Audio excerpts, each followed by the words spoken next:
लेकिन अगर कोई रात के वक्त चले तो वो ठोकर खाता है। हमारा दोस्त लाजर सो गया है, लेकिन मैं चाहता हूँ कि मैं उसे जगाऊं।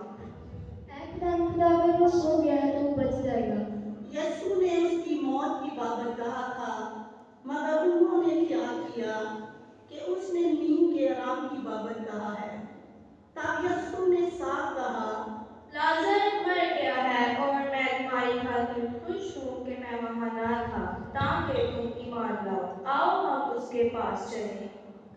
आओ हम भी चले ताकि उसके साथ मरें। बस यीशु बैतनिया में आया।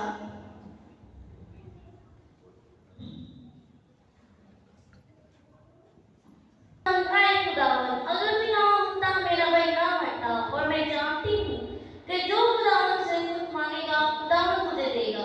तेरा भाई जी उठेगा। मैं जानती हूँ कि यूं याद के क़यामत के दिन जी उठेगा। क़यामत और जिंदगी मैं हूँ, जो मुझ पर ईमान लाता है अगर चाहो मर भी गया हो तो जिंदा रहेगा, और जो कोई जिंदा है और मुझ पर ईमान लाता है वो अब तक कभी ना मरे। क्या तुम मुझ पर ईमान लाती है? हाँ खुदावन, मैं तुझ पर ईमान ला चुकी कि तू ही अल-मसीह इब्ने खुदा जो इस दुनिया में आने वाला था। कोई कह कर चली गई और चुपके से अपनी बहन मरियम को बुलाकर कहा, मरियम उस्ताद यहाँ है और तुझे बुलाता है। वो सुनते ही जल्दी उठकर उसके पास आई।